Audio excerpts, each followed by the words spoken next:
Storage জুড়ি বা basket তৈরি করতে আমার মাত্র খরচ হয়েছে 10 টাকা।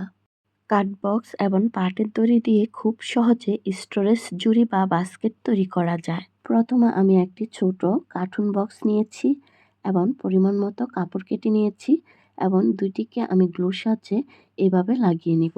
এই ধরনের জুড়ি বা বাস্কেটগুলো আমাদের অনেক কাজে লাগে, যেমন ওষুধ রাখা বা বাচ্চাদের খেলনা টুকিটাকি রাখার জন্য খুবই কাজে লাগে। তারপর আমি কার্টুন বক্সের মাপ নিয়ে কার্ডবোর্ড কেটে নিয়ে তারপর কাপড় দিয়ে গ্লুর সাহায্যে লাগিয়ে নিয়েছি। তারপর আমি বক্সটির মাঝখানে এভাবে লাগিয়ে নিব।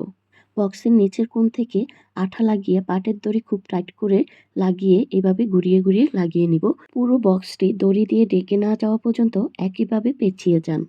খেয়াল রাখবেন যেন মাঝে ফাঁকা না থাকে। এই তো আমার বক্সটিতে অলমোস্ট পাটের দড়ি পেঁচানো শেষ। এবার আমি উপরের সাইডে একটি বেগুনি কালার লেস লাগিয়ে নিব গ্লুর সাহায্যে। স্টোরেজ বক্সের হাতল লাগানোর জন্য আমি এখানে ব্যবহার করব চুড়ি। চুড়ির মধ্যে গ্লু লাগিয়ে পাটের দড়ি ঘুরিয়ে ঘুরিয়ে লাগিয়ে নিব পুরোটায়। এইভাবে আমি 2টি হাতল বানিয়ে নিব। এবার আমি হাতল দুটোকে বাস্কেটের মধ্যে গ্লুর সাহায্যে লাগিয়ে নিব।